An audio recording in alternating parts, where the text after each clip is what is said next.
Vamos ler então essa história. Eu tenho que ler, gente. Eu sei que todo mundo conhece, mas a gente tem que ler. É a história mais conhecida da Bíblia. Lucas 15, verso de número 11. Jesus continuou: um homem tinha 2 filhos. O mais novo disse ao seu pai: pai, quero a minha parte da herança. Assim ele repartiu a propriedade entre eles. Não muito tempo depois, o filho mais novo reuniu tudo que tinha e foi para uma região distante. E lá desperdiçou os seus bens, vivendo irresponsavelmente. Depois de ter gastado tudo, houve uma grande fome em toda aquela região e ele começou a passar necessidade. Por isso foi empregar-se com um dos cidadãos daquela região, que o mandou para o seu campo a fim de cuidar dos porcos. Ele desejava comer, encher o estômago com as vagens de alfarrobeira que os porcos comiam, e ninguém lhe dava nada. Verso 17, caindo em si, ele disse: quantos empregados de meu pai têm comida de sobra, e eu aqui morrendo de fome? Eu me porei a caminho e voltarei para o meu pai, e lhe direi: pai, pequei contra o céu e contra ti, não sou mais digno de ser chamado teu filho, trata-me como um dos teus empregados. A seguir levantou-se e foi para o seu pai. Estando ainda ao longe, seu pai o viu, e cheio de compaixão correu para o seu filho, o abraçou e o beijou. O filho lhe disse: pai, pequei contra o céu e contra ti, não sou mais digno de ser chamado teu filho.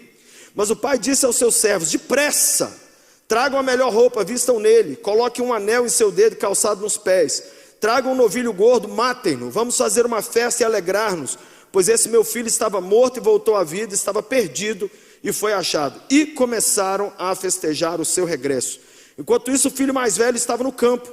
Quando se aproximou da casa, ouvindo a música e a dança, chamou um dos servos e perguntou-lhe o que estava acontecendo.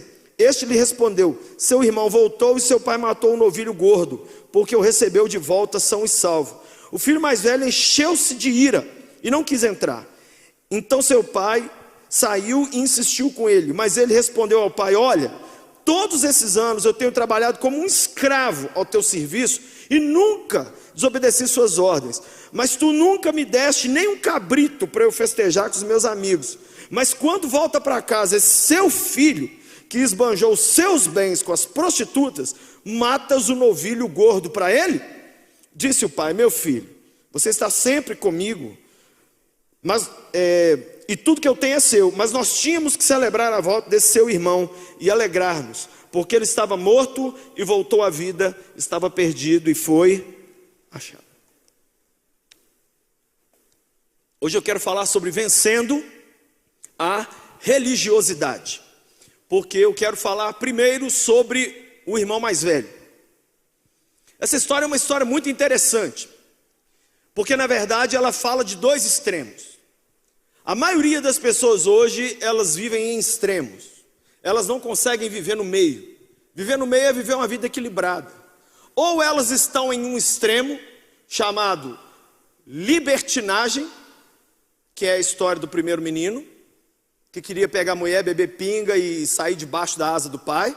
Ou você está no outro extremo, que é um filho religioso, um filho que obedecia, fazia tudo, mas tem um mais aí. Esse menino não fazia de coração, ele era um robô. Ele estava ali fazendo com um interesse, e a preocupação dele jamais foi o pai. A preocupação dele era o dele. Se de um lado a gente tem um doidinho, do outro lado a gente tem um falso correto, uma pessoa falsamente certa. E é engraçado que Jesus enfrentou todo tipo de demônio nessa terra. Jesus expulsou demônio de doença, Jesus expulsou até o espírito de morte. Jesus expulsou porque ele ressuscitou os mortos. Mas teve um espírito que, quando Jesus encarou esse espírito foi lá e matou Jesus, que é o espírito da religiosidade. Não tem ninguém na Bíblia melhor para a gente falar de religiosidade do que os fariseus. Quem eram os fariseus? Dentro do judaísmo, eles eram a seita mais radical. Eles eram os radicais dos ultra-radicais. E eles tinham milhares de regrinhas. Até hoje eles têm. Até hoje o judeu, o ultra-ortodoxo, ele tem muita regra para viver. E os fariseus então eram essas pessoas que Jesus acusou de serem falsos religiosos. Por exemplo, eles oravam na praça para serem vistos pelos homens. Pai, Tilô, era um teatro. Era Circo de Soleil, não era uma oração, né? Quando eles jejuavam, fazia calinha de tiste, descabelava o cabelo, ia andando assim pela rua. As pessoas falavam: o que foi? É que eu estou jejuando ao Senhor. Sabe, uma performance global. Era uma coisa assim, chocante. E na hora de dar uma oferta, um dízimo? Aí era melhor. Eles literalmente tocavam trombetas antes de dar alguma coisa, e sempre fazia questão de dar em público, porque eles não estavam focados em ajudar quem estava sendo ajudado, mas em mostrar que estavam ajudando. Jesus bateu de frente com esse sistema religioso. E interessante que entre as prostitutas e os ladrões e os religiosos, quem mais aceitou Jesus foi os cheiradores de cocaína, os lambedores de pedra, as prostitutas, e os religiosos não. Jesus conseguiu sentar com esse povo doidinho aqui, conseguiu tocá-los, mas não conseguiu tocar nos religiosos. Vencer a religiosidade é uma das coisas mais importantes na minha vida e na sua. Por quê? Porque se eu falar assim: Jesus não quer que você pratique pecados sexuais, você identifica logo o que é pecado sexual: adultério, pornografia, transar com namorado. Você sabe, eu não tenho que especificar. Ninguém fica assim: será que eu estou cometendo pecado sexual? Não, todo mundo já sabe. Se eu virar para você e falar assim: pare de roubar, ninguém fala assim: como é que rouba? É quando a gente subtrai do não há dúvida sobre um mau relacionamento com o dinheiro. Isso não tem. Agora, o ídolo da religiosidade é perigosíssimo, porque ele se disfarça de piedade. Por que ele é perigoso? Se disfarça de... Fala comigo, a religiosidade se disfarça de piedade. O que é piedade, gente? É uma vida com Deus. Mas eu vou te explicar o que é religiosidade agora. Imagina a moldura de um quadro ficar mais importante do que a gravura. Imagina a torneira que sai uma água ficar mais importante do que a água. Imagina esse templo aqui ficar mais importante do que nós que estamos aqui dentro. Isso é religiosidade. É pegar o ritual e transformar ele numa coisa mais importante do que o Deus para quem o ritual foi feito. Nós não podemos ser o filho pródigo? Não. Esse filho pródigo, gente, não queria o pai. E ele estava assim: esse pai meu não morre logo. Morre! Já que o senhor não morre, me dá minha parte do dinheiro. Se tinha 2 filhos, era fácil fazer o cálculo, sim ou não? 2 filhos. Então, metade, toma. Ele conseguiu gastar tudo com as mulheres. Imagina o que esse cara não fez, gente. Imagina quantas festas de funk descendo até o chão esse menino não arrumou. Imagina. O bicho gastou e cheirou muito. Enquanto isso, na sala de justiça estava o irmão perfeito, o irmão correto, o irmão que levantava às 5:30 da manhã, o irmão que tirava leite da vaca, o irmão que chegava e falava: sim, pai, o que o senhor quer? Esse é demais, vamos aplaudir, ele é... Nossa! Mas ele era um cara que vivia de performance. Ele era um cara que ele vivia... Eu até escrevi aqui: religiosidade é o quê? Religiosidade é quando é viver uma vida de performance sem vida, rituais sem coração e regrinhas sem o fogo. É isso que é uma vida de religiosidade. A regrinha é o mais importante, a performance é o mais importante, e não Deus. Deus não tem importância, é sobre você. É sobre você. Enquanto esse menino lá estava se arrependendo, porque um dia, gente, esse menino foi tão fundo no poço que ele começou a comer comida de bicho. Aí ele falou assim: eu acho que vou voltar para a casa do meu pai. E essa mentalidade de funcionário, essa mentalidade de religioso é tão forte que o filho pródigo pensou em voltar para a casa do pai para ser igual o outro irmão. O que ele falou com o pai? Voltarei e direi para o meu pai: pai, cheguei, seu filho amado. É isso? O que ele falou? Trata-me como um dos teus funcionários. Ele entrou no modo religioso, porque o outro irmão já estava. Gente, esse pai é muito triste, a história desse pai, porque ele só queria uma coisa: ter 2 filhos. Um não queria ele porque achava ele um porre, um pai chato, some, me dá o dinheiro que eu quero sumir daqui. E o outro aturava ele por causa de quê? Do que vinha depois? Gente, você sabe por que esse menino trabalhou igual um leão depois que o outro irmão foi lá para as quengas lá? Porque tudo que ficou era dele agora. Quem entendeu o que eu falei? Se o outro levou a metade, ficou com a metade do menino. Eu estou cuidando do que é meu. Cada vaca dessa é minha, cada funcionário é meu. Eu já estou preparando para assumir. Eu vou dar um golpe de estado aqui.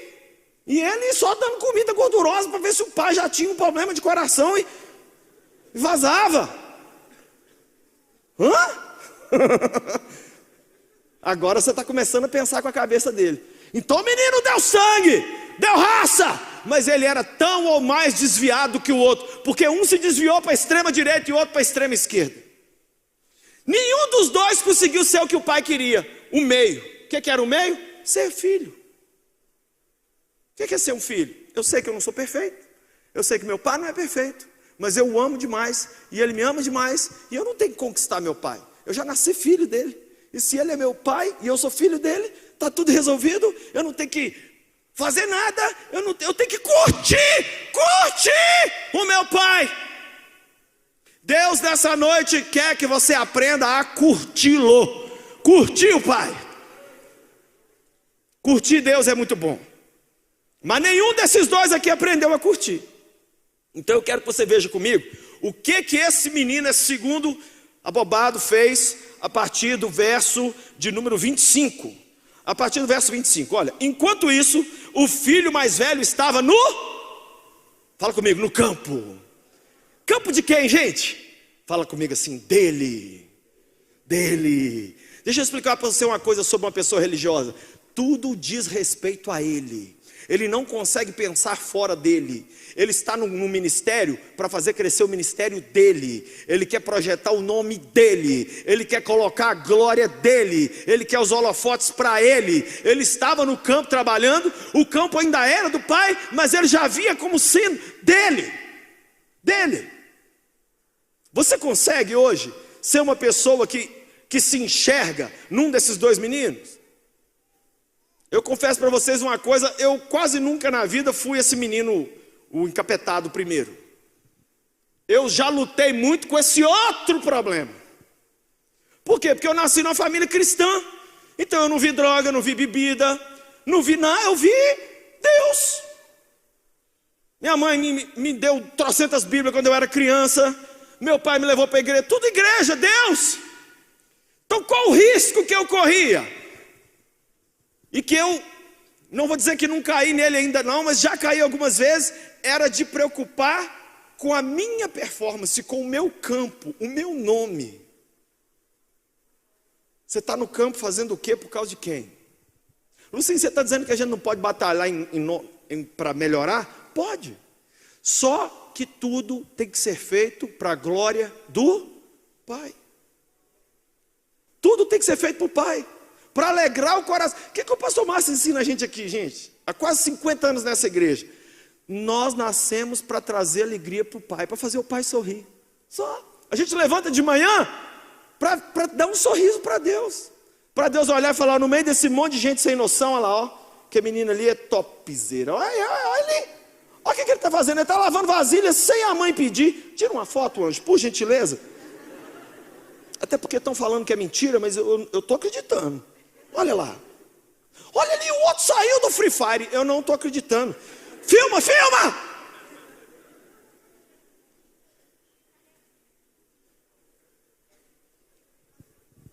É possível fazer tudo para a glória de Deus. Um dia eu encontrei o Kaká, jogador da seleção, que foi bola de ouro. Eu falei com o Kaká: eu sempre gostei muito de você. As mulheres gostam de você porque você é gato, lindo, delicioso. Mas eu sempre gostei de você porque você sempre apontou Jesus nas coisas. Sempre. A Bíblia diz: quer comais, quer bebais, faça tudo para a glória de Deus. Se você lembrar da glória de Deus, você nunca vai ser um religioso, porque a religião tem a ver com a performance do adorador, mas a adoração, a glória de Deus tem a ver com Deus a quem adoramos. O foco tem que ser Ele. Ele estava no campo. Quando se aproximou da casa, ele ouviu duas coisas que religiosos não gostam. Ele ouviu o quê? Música e dança. Gente, religioso não gosta. Religioso, ele é um Ghostbuster. Quem já viu o filme? Who you gonna call? Ghostbusters. Meu Deus, isso é muito difícil, Espírito Santo. Pregar para essa raça. Vocês nunca assistiram Ghostbuster? Caçadores de fantasmas? Pelo amor de Deus, sessão da tarde, passa ele dia sim, o outro também. É Lagoa Azul um dia e Ghostbuster no outro. Lagoa Azul, Ghostbuster. E não me olhe com essa cara que você não assistiu, não, seu hipócrita. Então a pessoa religiosa é assim, ó. Uma guitarra vermelha? Isso aqui não está parecendo dois chifres, não? Essa guitarra já foi consagrada a Jesus, senhor Caleb? Ou você fica fazendo solinho de Nirvana? Religioso, ele chega na igreja. Por que o pastor mandou a esposa dele ficar de pé? Porque eu estou com o microfone na mão. Curtiu? Ai, igreja preta. Não passa no crivo do religioso. O religioso acha que agradar a Deus é ser uma pessoa mais sisuda, é ser uma pessoa mais... Sendo que isso aqui, ó, se chama boas novas. Um dia a pessoa fala para mim: por que você faz as pessoas sorrirem enquanto prega? Porque isso aqui é boa notícia, não é má notícia. Então o povo tem que sorrir e se alegrar quando o evangelho é pregado. Imagina eu virar para uma moça aqui, qualquer uma moça, e falar assim: eu tenho notícia para te dar. O homem mais gostoso, rico e lindo do mundo se apaixonou por você. Aí você fazer assim: estou de luto, porque o Cristiano Ronaldo me quer. Não, menina, você vai soltar a franga, vai pular, vai gritar de alegria. Se vem uma mensagem do céu de que alguém pagou pelos nossos pecados, nós temos que celebrar e dançar. Mas o religioso não. Ele fala: como? Por que essa alegria? Eles são ladrões de alegria. E eles são gente que eles ficam com raiva quando alguém está feliz. Por que você está feliz? Você não está vendo que nós estamos numa pandemia, não?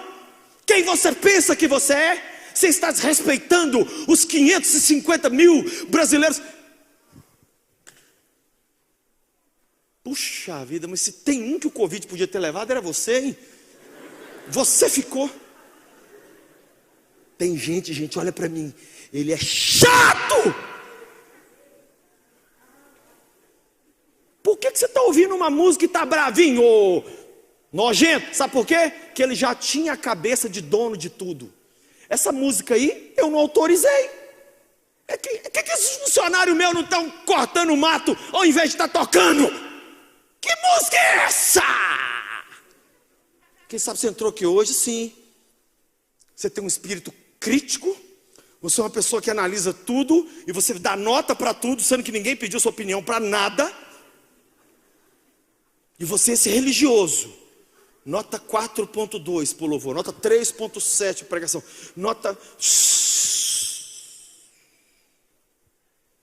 O forró vai continuar, com ou sem você. Você quer entrar? Flor, entra. Não quer não? Faz beicinho do lado de fora aí. Hã? O reino de Deus não vai se tornar sisudo. Na verdade, uma das maiores loucuras que uma pessoa pode fazer por Jesus é exatamente passar momentos difíceis, mas continuar tendo a habilidade de sorrir, mesmo no meio das dificuldades. Isso alegra o coração do pai. O pai olha e fala assim: olha esse menino, está com motivo para chorar, mas ele consegue sorrir e ainda consegue extrair um sorriso de alguém. Ah, isso é muito bonito. Muito bonito. O que mais esse menino infeliz fez? Então chamou um dos servos e perguntou-lhe o que estava acontecendo. Os religiosos têm esse espírito investigativo. Quem falou o que de quem por causa de quê? Gente, quando as pessoas vêm me contar notícia, eu não quero saber. Luciano, você ficou sabendo o que aconteceu com fulano? Eu falei, só um pouquinho que eu estou com vontade de fazer xixi. Eu não quero saber. Mas eles não. O religioso, ele é assim: qual é o próximo pau que eu vou dar em alguém? O que eu vou achar de errado agora? Este lhe respondeu: seu irmão voltou e seu pai matou o novilho gordo, porque o recebeu de volta, sou salvo. Gente, eu consigo ver o rosto desse menino, você consegue?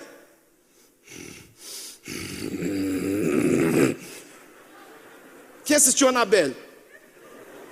A cabeça vira, e põe aquelas mãos de quatro assim, vai andando.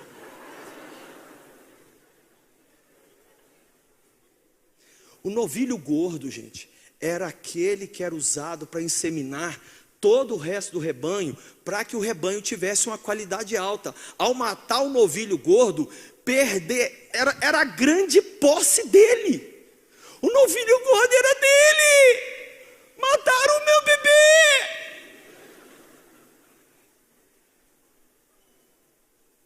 Você entende o que eu estou falando? Gente, eu fico vendo. As pessoas recebem notícias boas dos outros, elas não têm capacidade de vibrar. Uma pessoa religiosa, ela acha defeito em tudo. Ela só para ver podridão, ela não vê amor, ela não se alegra, ela não aplaude, ela não abraça e fala: olha, parabéns, você merece, ou você não merece, mas que bom que recebeu.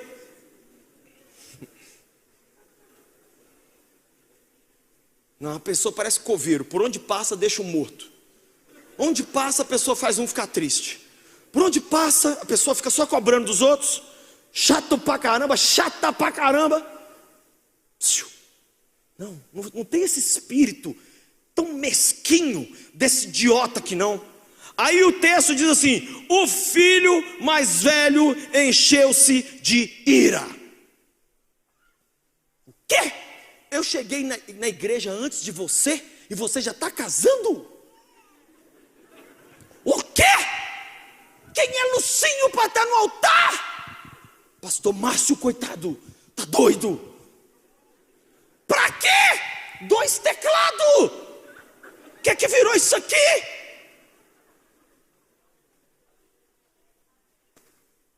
Encheu-se. Sabe por quê, gente? A ira, a Bíblia diz que a ira dos homens não produz a justiça de Deus. A pessoa religiosa, ela fica com raiva porque ela já tem um monte de regrinhas na cabeça, e quando ela ou alguém rompe essas regrinhas, ela fica com ódio. Eu me lembro que uma vez um rapaz se converteu, e ele falou para mim: Lucinho, na minha família são 12 pessoas, só eu sou crente. Eu peguei a mão dele e falei assim: Senhor, em nome de Jesus, salva todo mundo. Em 3 meses os 12 foram batizados lá na igreja, porque o menino virou um trem doido, pulou em cima da família e ganhou do pai, a mãe, todo mundo. Gente, nós batizamos todo mundo uma vez. Você não acredita que teve uns crentes que me procuraram? Igual, pastor, assim, esse menino aí que chegou agora aí. Eu estou orando a Deus aí, um tempão aí. O povo lá em casa fica mais endemoniado ainda. Nada muda. E aí o menino chega agora, já senta na janela. Estou vendo vocês pastor aí, tudo querendo, passando a mão na cabeça do cara. Ele deve ser rico também, né não? Porque vocês pastor não podem ver gente rica, famosa, que já põe no altar. E eu fiquei olhando para esse irmão mais velho, falei assim: mas que religioso do inferno é esse? Gente, 12 vidas que iam para o inferno, o cara não teve a capacidade de vibrar. Só é bom quando acontece com a pessoa. Uma pessoa com a identidade de filho, ela vibra quando ela vê que o outro aceitou a identidade de filho também. Ela vibra.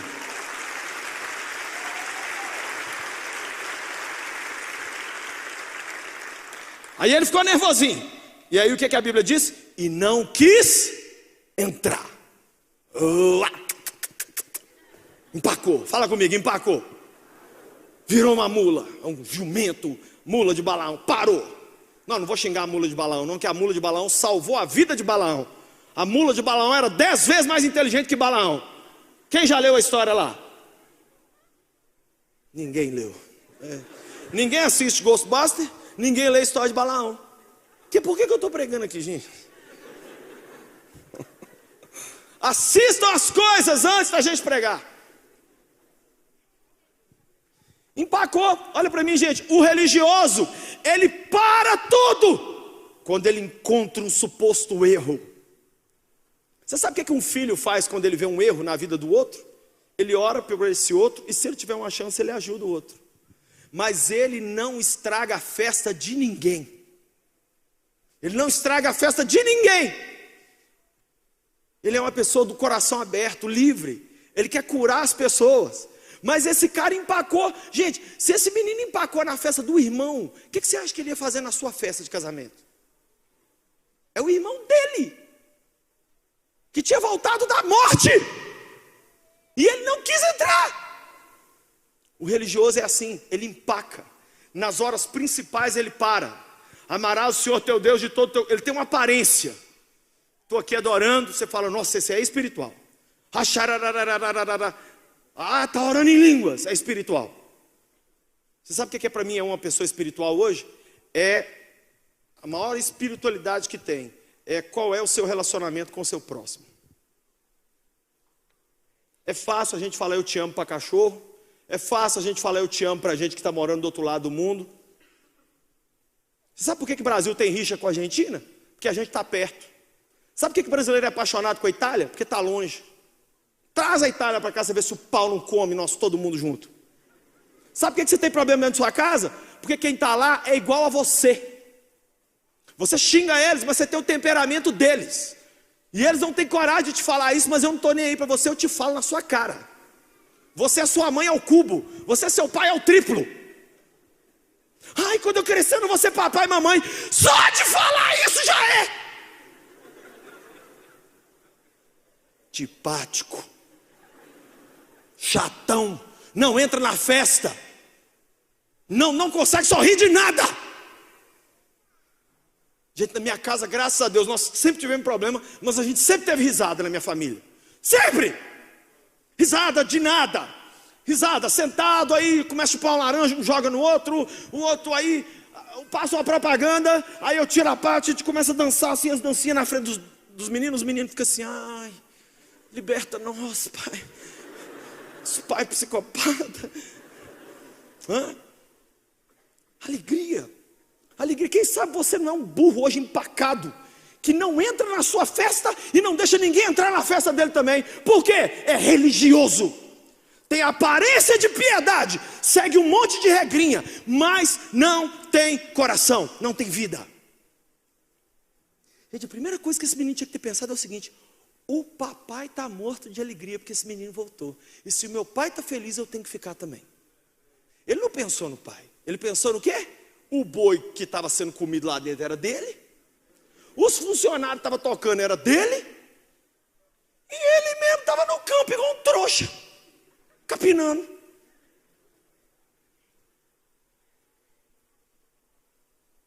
que mais? Então seu pai saiu para insistir com ele. Gente, como Deus insiste com os religiosos. Como Deus fala assim: meu filho, baixa a guarda. Você não precisa dessa performance, porque a gente acha que é a graça de Deus mais alguma coisa que vai salvar a gente. Não é. É só a graça de Jesus só. Não, porque eu tenho que ter a graça mais oração. Não, eu tenho que ter a graça mais ir para a igreja. Não, eu tenho que ter a graça e fazer bondade para os pobres. Não, eu tenho que ter a graça mais... A graça de Jesus é suficiente para nos salvar.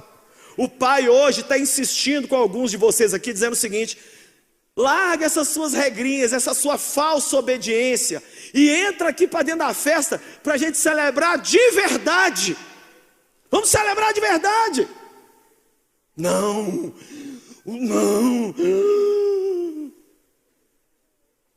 O Pai está insistindo comigo e com você para a gente passar a ter coração. E não simplesmente cumprir. Gente, eu vou em vários países do mundo e eu já vi várias pessoas orando. Não vou citar nome aqui das religiões, mas eu já vi várias pessoas orando uma reza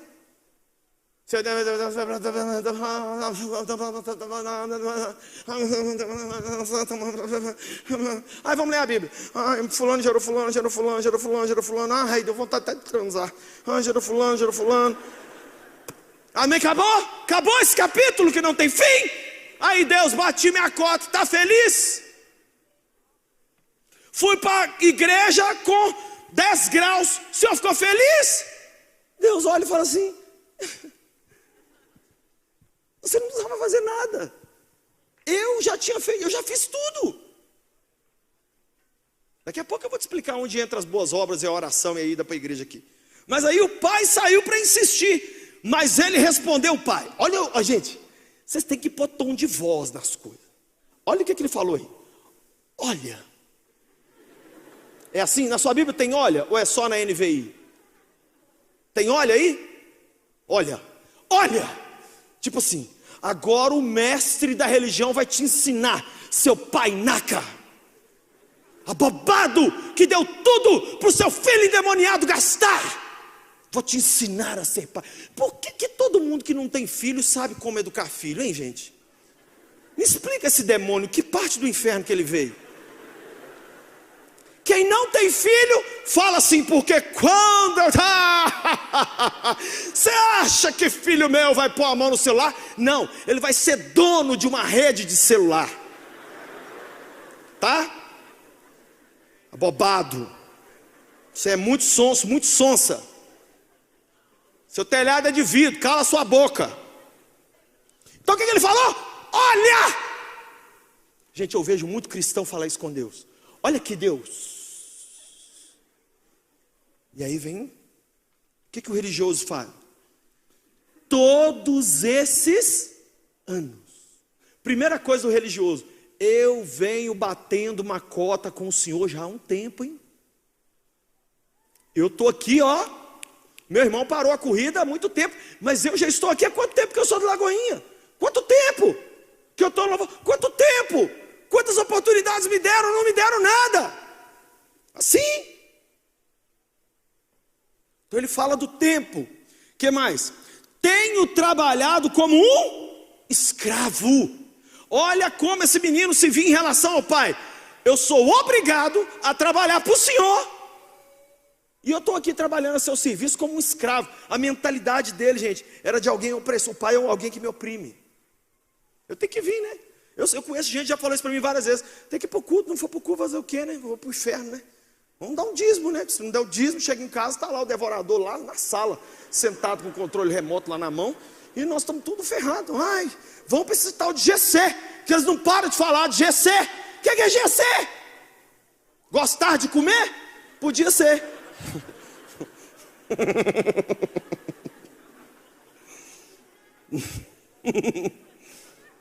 Vamos para o GC, oh meu Deus, que hora que acaba?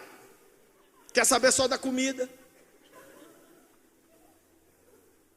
Olha o que mais esse estúpido falou: nunca desobedeci tuas ordens. O religioso, gente, ele bate no peito e fala assim: eu sou virgem.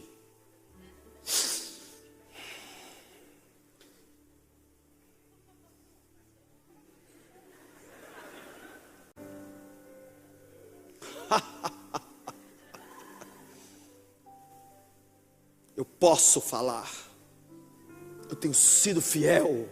Sabe quem foi assim? Elias. No dia que ele entrou na caverna e ele falou com Deus: só sobrou eu. Deus falou assim: amor, tem mais 7.000 que não dobraram os joelhos diante de Baal. Você está achando que você é a última Coca-Cola do deserto? Você não é. Você não é.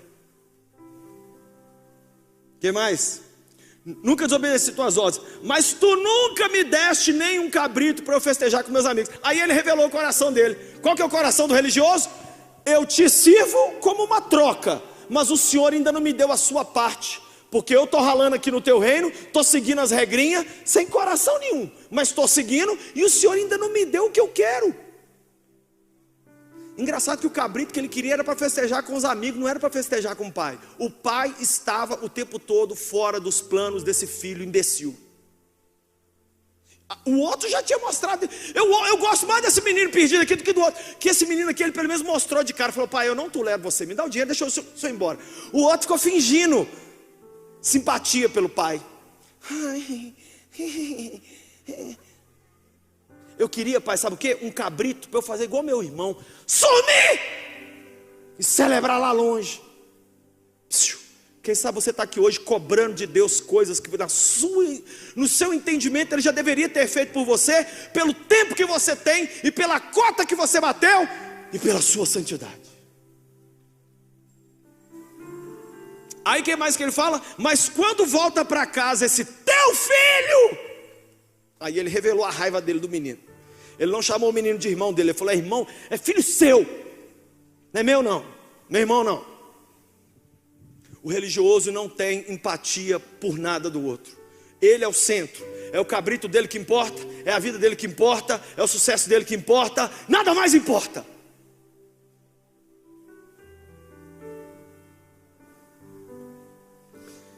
Que esbanjou os teus bens com as prostitutas, matas o novilho gordo para ele. Sabe de que esse menino estava com raiva? A graça que ele queria, Deus tinha dado para o outro. Mas ele nunca agiu para receber a graça. Ele agiu para bater uma meta, para cumprir as regrinhas. O pai usou de graça com o filho. Eu estou falando aqui a vocês a verdade, gente. Se fosse um dos meus filhos que fizesse isso comigo, eu ia receber ele, mas eu ia falar assim: cachorro, entra para dentro dessa casa aqui, e o modem está desligado, e só me apareça na cozinha para comer e voltar para o quarto. Eu não quero ver seu focinho até minha ira embora. Não, gente. O pai me pula por cima da cerca, voa a chinela havaiana para tu quanto é lado, sai correndo, pula no pescoço do safado. Esse menino é o menino dos 50 tons de cinza. E beija ele todo. Põe anel, põe aliança, põe chinelo, volta o sobrenome. Sabe por que esse menino estava com raiva, gente, esse religioso? Porque ele pensou assim: se o meu pai está dando uma festa para ele, eu acho que eu vou ter que dividir tudo de novo com ele, de novo. Gente, eu gosto das coisas que Deus me deu. Deus me deu uma casa bonita, Deus me deu um carro legal, Deus me deu uma esposa linda, filhos lindos. Mas você sabe o que eu quero? Eu quero isso para todo mundo. A minha alegria hoje como homem não é mais a minha realização pessoal, é ver meus filhos e ver meus netos e ver vocês alcançando um pouco daquilo que Deus já deu para nós. E a nossa alegria hoje é ver vidas sendo transformadas. Quem entende? Mas esse menino aqui não, a religião travou ele, e ele ficou com raiva, gastou tudo com as prostitutas, não bateu a meta do Senhor, e o Senhor dá uma festa para ele. E aí como é que termina tudo? Disse o pai: meu filho. Gente, nenhuma palavra na Bíblia está à toa. Nessa hora aqui o pai estava lembrando a ele quem ele era. Você é meu filho. Meu filho, você está sempre comigo. Deixa eu te falar uma coisa: o Senhor está sempre com você, mesmo nos dias que você não sente. Você pode não cumprir muitas vezes a sua parte da aliança, mas Ele cumpre. E Ele disse: eis que estou convosco todos os dias. Tudo que eu tenho é seu. Sabe o que ele estava dizendo para o filho? Meu filho, eu não quero nada. Gente, olha o que Deus está falando para você aqui hoje. Eu não quero nada seu, eu quero você. Eu posso falar porque hoje eu sou pai e eu entendo, e ao mesmo tempo eu sou filho. Eu passei a tarde hoje com o meu pai. O meu pai hoje comigo, gente, nós jogamos sinuca. O importante não é a sinuca, o importante é eu e o meu pai. Isso que importa. Quem vai ganhar, quem vai perder, quem vai comer, quem não vai comer, não importa nada. Importa, eu sou filho e tudo que ele tem é meu. Mas nós tínhamos que celebrar a volta do seu irmão, e tínhamos que nos alegrar. Fala comigo, alegrar. Por quê? Porque ele estava morto e voltou à vida, estava perdido e foi achado. A religiosidade mata. A religiosidade faz de você um defunto vivo, porque você continua cumprindo as regrinhas, mas nunca viveu uma vida com Deus de verdade. Luci, então só me explica aonde que entra as obras. Vou te explicar isso aqui para a gente orar. Se não é vir à igreja que salva, se não é orar que salva, se não é ler a Bíblia, por que eu tenho que fazer essas coisas? Você não tem que fazer essas coisas. Você faz por amor ao Pai. Você não faz para conquistar o Pai. Se um dia você viver um dia muito atribulado e não conseguir orar, Deus não vai falar assim: vou te amar menos, hein?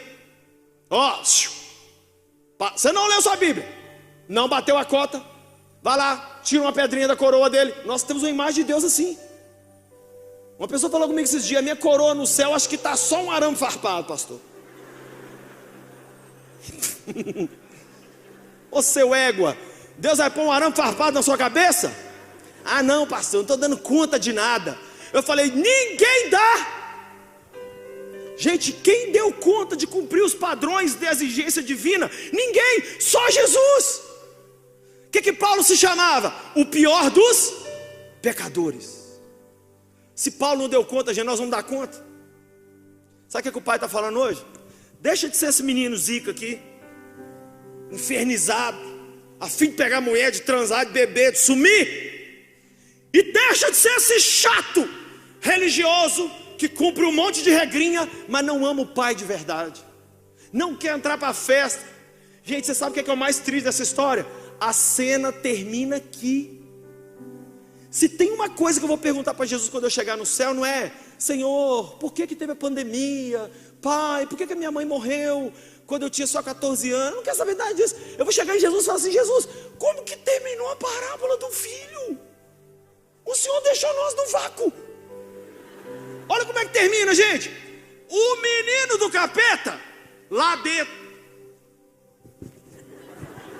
comendo salgadinho, coxinha. Quem gosta de coxinha? Dançando. E o pai lá fora assim, ó. E o filho assim. E Jesus não dá um fim para a história. Eu acho por quê, que eu sei por quê. Porque Ele deixa nós darmos o fim para essa história. E Ele quer nessa noite que você decida: você quer entrar para a festa do Pai? Ou você vai ficar para sempre emburradinho do lado de fora, porque você tem batido a cotinha dele, mas não tem vivido a vida que Ele tem para você. Larga de ser religioso, larga de ser um desviado e torne-se filho nessa noite. Filho.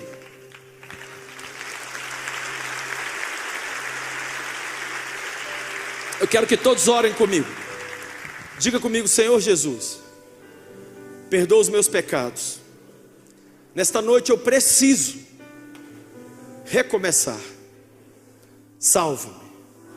Eu volto para o Senhor, como um filho pródigo, ou como um filho religioso. Eu volto para os teus caminhos. Recebe-me, Senhor.